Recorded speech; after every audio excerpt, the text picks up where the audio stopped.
klasikal, yaitu say no to drugs. Di sini teman-teman sekalian sudah mengetahui apa itu say no to drugs? Sudah. Apa itu? Bilang tidak untuk narkoba. Bilang tidak untuk narkoba. Oke, sebelum kita masuk ke pembahasan, mari kita mengadakan SB kita terlebih dahulu biar tidak terlalu jenuh, tegang. Boleh berdiri teman-teman sekalian. Nah, untuk cluenya yaitu gajah dan semut. Apabila kakak bilang gajah, berarti tangannya begini. Begini gajah. Nah, kalau semut begini. Oke, dapat dipahami? Nanti kalau ada terdapat kesalahan mau dihukum? Tidak. Berarti harus fokus berarti ya. Oke, siap. Gajah semut-semut. Gajah, semut. Fokus berarti ya.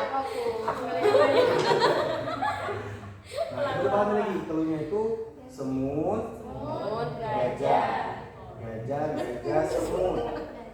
Sudah pahami? Siap. Oke. Gajah, semut. Semut, gajah, semut. Gajah, semut, gajah. Oke, tangan untuk diri sendiri.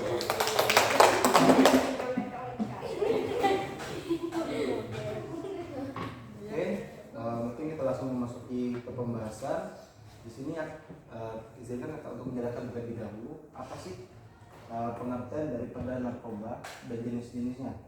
Biar secara umum dapat kita ketahui bahwasannya narkoba itu adalah zat ataupun obat yang memabukkan, menyebabkan kecanduan dan merusak fisik serta jiwa. Dan juga jenis-jenis utama daripada narkoba itu ada yang tahu teman-teman saya contohnya? Ganja, sabu, dan juga ada pil ekstasi. Di sini mengapa narkoba itu dikatakan membahayakan? Karena merusak mental. Terus merusak masa depan. Kenapa bisa disebut dengan merusak masa depan dan juga merusak mental daripada narkoba tersebut? Karena ada zat berbahaya dalam narkoba. Zat berbahaya. Apa namanya tadi? April ya? Putri. Oh iya, Putri. Oke. Jadi memang di dalam narkoba itu terdapat zat-zat yang berbahaya. Yaitu pada dasarnya narkoba itu kan fungsi pertama itu adalah obat. Cuman kebanyakan oleh masyarakat disalahgunakan karena pemakaian berlebihan itu dapat menimbulkan efek-efek halusinasi, merusak sel saraf dan juga otak. Itu mengapa bisa merusak masa depan dan juga merusak apa tadi? Mental. Oke. Terus tangan dicontoh nih, kerusakan fisik, kecanduan kronis, kerusakan organ dan juga kematian dini. Kenapa bisa kematian dini? Karena kecanduan ditimbulkan sehingga pemakaian berlebihan. Karena kecanduan itu ibarat kita ambil contoh seperti rokok. Kalau di dalam bahasa BNN itu rokok itu adalah gerbang ataupun pintu pertama daripada narkoba. Karena orang biasa itu mengenal narkoba melalui rokok terlebih dahulu. Cuman rokok itu tidak termasuk daripada narkoba. Contoh, kita ambil contoh daripada ganja. Di sini ada yang pernah melihat ganja?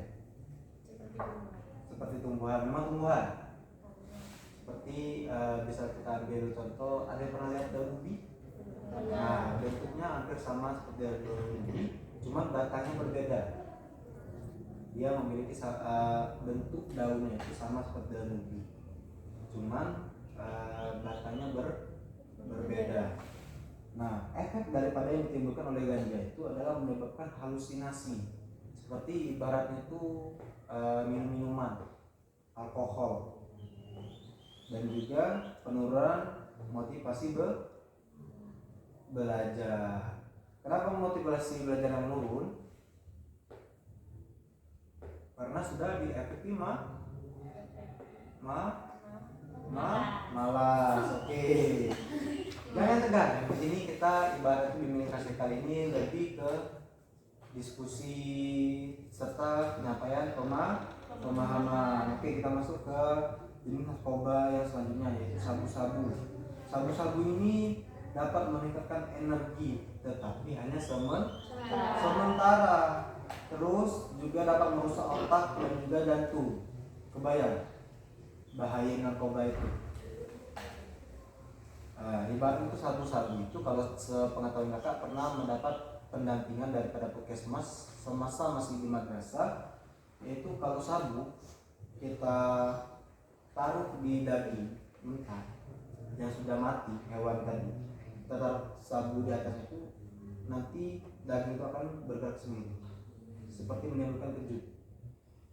Nah, bayangkan kalau kita yang masih hidup, yang masih memiliki nyawa, memakai sabu-sabu, ibarat tubuh kita sudah bisa bergerak dengan leluasa, cuma diberikan obat, bahkan jadi berlebihan. Nah, efek yang dari berlebihan itu tidak bagus. Nah, dan juga ada yang pernah mendengar yang namanya pil ekstasi? Jarang ya mungkin ya. Nah, efek daripada pil ekstasi itu adalah picu euforia palsu, ataupun bisa kita katakan dengan sama seperti halusinasi. Nah, pil ekstasi ini bisa kita juga sebut, kalau mungkin di masyarakat awam itu dikenal dengan inek ataupun yang lain-lainnya.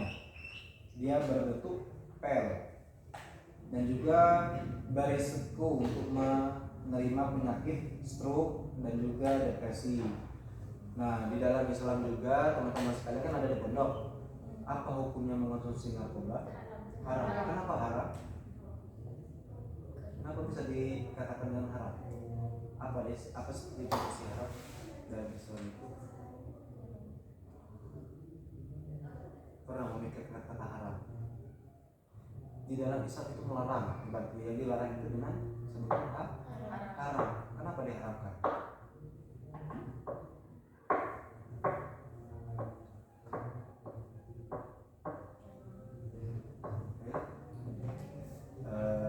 April, Saleh, Putri, Oli, Selvi,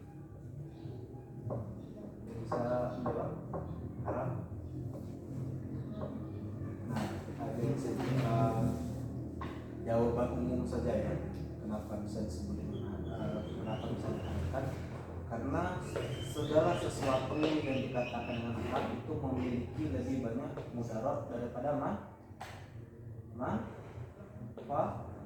manfaat.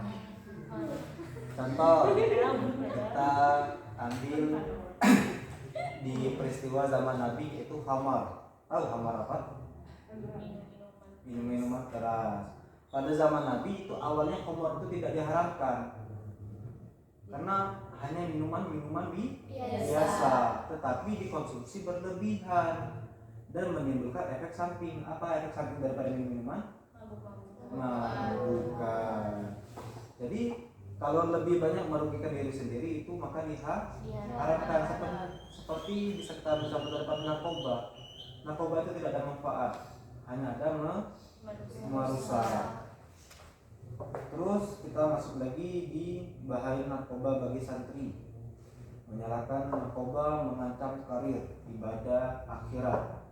Seperti yang sampaikan di awal tadi, bahwasanya narkoba itu tidak ada bagusnya dan hanya menimbulkan efek negatif. Mungkin teman-teman agak ngantuk di sini, bisa berdiri lagi. Bisa katakan narkoba no, prestasi yes. Narkoba no, prestasi yes. Nah, tepuk tangan untuk diri sendiri dulu. Oke, dipersilakan kembali. Terus kita masuk ke pembahasan bahwasannya itu bagaimana caranya untuk mengatasi daripada bahaya narkoba di lingkungan kita sendiri. Ada yang dapat memberikan contoh bagaimana cara kita untuk mengatasi daripada peredaran gelap narkoba? Ataupun nih kita bisa ambil contoh bagaimana kalau ada teman, kerabat ataupun yang lainnya terdampak daripada narkoba. Ada yang tahu? Tidak? Tidak. Oke, kakak dulu pernah mendapatkan sedikit pengalaman magang di BNN. Nah di BNN itu ada program bahwasannya itu lapor BNN. Nah kalau kita masyarakat umum biasanya itu diberitahukan bahwa apabila dilaporkan kepada pihak BNN itu maka akan masuk penjara. Akan tetapi pihak BNN itu memiliki undang-undang tersendiri bahwasannya tuh pihak yang menggunakan ataupun keluarga daripada yang menggunakan tadi itu apabila membuat laporan maka akan direhabilitasi dan tidak akan penjara. Nah jadi kalau ada teman, keluarga, kerabat ataupun sanak yang memakai narkoba yang kalian mengetahui daripada ciri-cirinya, apa ciri-ciri yang orang menggunakan narkoba? Tidak bisa mengatur emosi. Apalagi? Malas.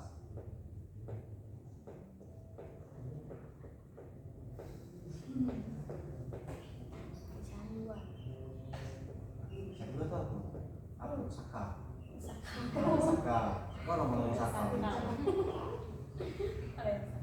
Iya, karena biasa tuh kalau kita di masyarakat itu kan kalau nengok orang yang pecandu itu apabila dia tidak pakai lagi narkoba dalam kurun waktu tertentu dia akan merasakan efek yang kita sebut dengan sakal.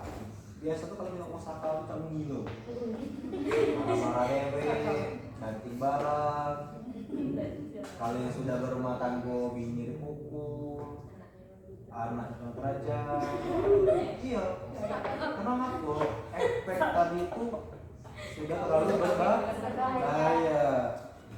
Itulah mengapa kita itu sebelum memilih masuk lagi ke dalam pelajaran Islam, bahwa itu sebelum kita memilih pasangan itu kata Nabi itu lihat dulu bibit bobot. Oke, sampai tidak terasa waktu sampailah tadi penghujung materi pembahasan pada saat ini. Jadi apabila terdapat pertanyaan yang mungkin kalian belum jelas ataupun yang lainnya ataupun ingin konsultasi yang lainnya mengenai narkoba, boleh nanti menghubungi atau menghadap kakak. Dan juga kakak akhiri apabila terdapat kesalahan baik itu kata kakak maupun sikap, kakak mohon maaf. Kakak pada Allah kakak mohon ampun. Marilah kita akhiri bimbing kalsikal pada hari ini dengan melafazkan lafaz bas alhamdulillah. Berarti masih fokus dengan tuh. Oke. Lafaz alhamdulillah. Maka akhiri bila taufiq wal hidayah. Wassalamualaikum warahmatullahi wabarakatuh. Waalaikumsalam.